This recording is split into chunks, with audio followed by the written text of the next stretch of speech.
Orgasmic enlightenment, where the sexual and spiritual come together.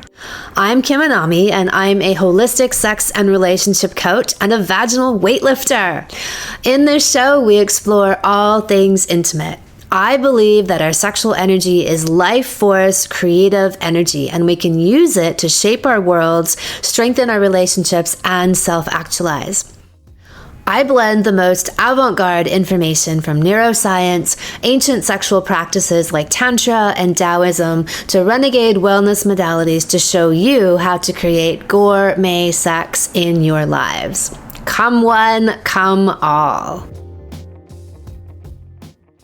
The 5 sexiest things a man can do. Here it is, the art of seduction for men. I guarantee that the following techniques have opened many a heart and legs, bringing them to their knees and giving them deep, life-changing orgasms. These truly are the keys to the queendom. I can give Neil Strauss a run for his money with the Anami Game Protocol. Here's how to game the chicks. The absolute sexiest thing a man can ever do? Number 1, exactly what he says he's going to do. Whenever I talk about this, the women sigh, they go weak at the knees, and they start gushing profusely. Why? What's the big deal about being a person and a man of integrity? Because it's all you've got. As a woman, the question that underlies everything you do and say is, are you worthy of my surrender? If I fall, will you catch me? Can I trust you? This is the archetypal feminine expressing its deepest core needs. Every single word and deed that you follow through on as a man is reinforcing to your woman, I've got you. I've got this. You can trust me. Whether it's as simple as doing a chore around the house that you said that you would, or something as big as honoring an agreement within your relationship, every one of these things is either building that trust or eroding it. Every time you bail on a commitment or forget or are just too lazy to take responsibility, you communicate to your woman that you are not trustworthy. So why does this matter so much? It is death by 1,000 cuts. Because what we really want to know is, are you worthy of my submission? Because when a woman is in the throes of orgasmic ecstasy, when she wants so much to open her heart and her vagina and be the wild, raw, vulnerable, cataclysmic force of fucking nature that she so naturally is, she needs to know that you can hold that space with her. That is a man that she will get on her knees for, because he has earned her submission, and she'll gladly give it. A man is only as good as his word, and if yours means nothing, then so do you. I've talked about this over the last couple of episodes, how honesty is a form of courage. Courage is a turn-on. Lies are cowardly. Lies make pussies dry. Honesty is one of the last stands of courage, and it goes much further than you know in generating respect from your woman. Whether you are bailing on your word through laziness or fear or cowardice, all of these things are libido killers in women. So man the fuck up and make your word mean something. And you will mean something. You will mean everything. Number 2, sexiest thing a man can do. Make her come many times before he does. He has stamina.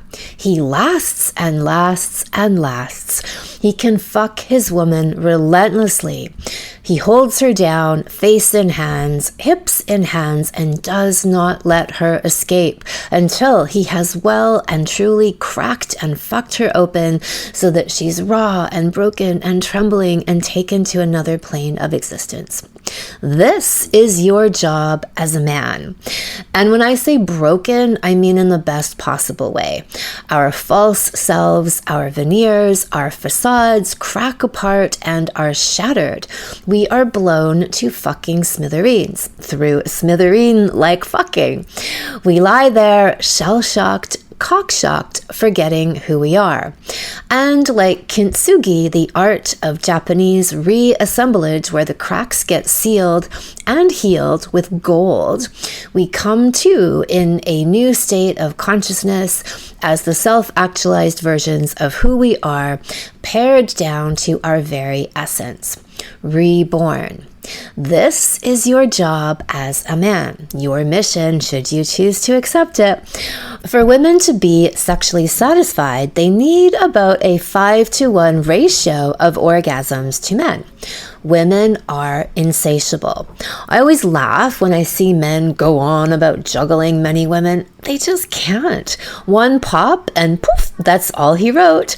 But women, once you get them going, once you learn how to fuck them properly, deeply, and, vaginally, none of this, I can eat your pussy for hours bullshit, nobody cares, buddy, then it's game on. You will have woken her from what is likely a centuries-old slumber where she's been waiting for her magic cock prince to find her cervix, not her clitoris, and fuck her into oblivion.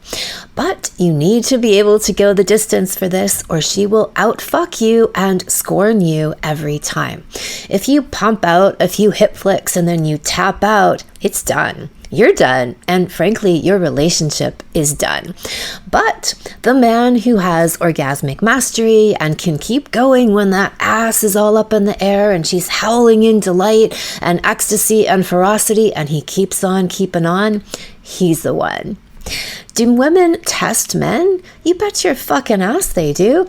And when we've opened and surrendered and thrown every ounce of our sheer wildness into your hands and your heart and your cock, and you show how you can hold steady with your hips and your cock and your eyes and your heart, well, you've passed the test, and we are all yours. The third sexiest thing a man can do is to initiate conversations with his woman about tough topics. This is emotional stamina, not backing down from a challenge. We often think of the emotional labor of relationships falling to women. Men are told that they are less emotional than women, and women are told that they are less sexual than men. Neither of these things is true, but we keep hearing about them over and over, and we start to believe that they might be true. The truth is, if you cannot have the tough conversations or emotional conversations, period, in your relationship, it is doomed to fail. There will be no growth, no resolution on anything ever. All of your unprocessed issues will rot and ferment and spread like mold spores through your lives and your bed. When a man is willing to do his share of emotional heavy lifting by the simple act of initiating air-clearing conversations with you on anything and everything, he is showing his commitment to you and the relationship. And that's hot. If he is a grown-up, he knows that you cannot sweep your issues under the rug and cross your fingers and hope that you'll just forget about what happened yesterday and move on. Everything shows up in the fabric of your connection and in your bed. The fourth sexiest thing a man can do is grow, motherfucker. Lately on the podcast, the big theme has been grow or die. If you aren't growing, you are dying. People can coast by in the first couple of years of a relationship on all the newness and the fun. But beyond that, if you aren't looking at your relationship as a living, breathing entity that needs fuel and food and is something that you consciously nourish, then your relationship will die. It may die quietly behind your pretending that it's not dying, but it's still gonna die. Anything does that we don't look after. If you buy a house plant and you water and fertilize it and give it sunlight for 2 months, and then you totally forget about it, you put it in a closet and you only see it once in a while when you go in there to pick out your clothes, is it any wonder that it dies? Yet, that's exactly what most people do with their relationships. For more on this entire topic, check out last week's episode on 9 signs of a conscious relationship. We want a man who is a fuck yes. He's curious, adventurous, open to life and new things. He's game. He's up for it. He's down for it. He sees his own journey of healing and self-actualization as worthy of his time, energy, and focus. In conscious relationships, we want to inspire each other. If we are most influenced by the 5 people we spend the most time with, we want to be very uplifted by the person we spend the most time with. Sometimes when people try to make their arguments for monogamy is so lame because you're with the same person for 20 or 30 years, I say, look, if you are both committed to lives of stagnation, then yes, you will be with the same person for 30 years. But if you are constantly growing and evolving, you most definitely are not the same people, even from year to year. You are transforming into new and different and optimized versions of yourselves. It's the thinking person's not quite poly, but sort of kind of is, but it's actually conscious monogamy, Anami style. The 5th sexiest thing a man can do is be a man with a plan. Make a plan. Dozens of them, even. Plan a romantic sex weekend away. Plan a dinner date. Plan an adventure for the 2 of you. Step up in your masculine energy and take the lead. Women would rather you tell them where you are going for dinner and when than to ask them what they'd like to do and where would they like to go. Unless you make terrible choices and you don't pay attention to anything your partner ever says or does or likes, then assumedly what you pick will be something you know that you'll both love. It is a lovely gesture and a display of you being in your masculine energy to take the decision making out of her hands and allow her to soften and let go and be led by you. When led by a worthy man, we truly enjoy submitting. Everything you do in all of these qualities we've been talking about is reinforcing to her and proving to her that you are worthy of her submission. All of your actions are constantly showing us that we can live here with you. Or they're not. Are you communicating? I've got this. I've got you. I've got your heart and vagina and all the cataclysmic, orgasmic places that you want to throw at me. Or are you saying, I'm going to drop you and then pull the rug out from under you at crucial moments when your heart is wide open and when you're about to reach the deepest, most life-changing orgasm of your life that I just can't handle and I'll bail. When women get squirrely and restless and naggy, it's because they feel unloved and underfucked.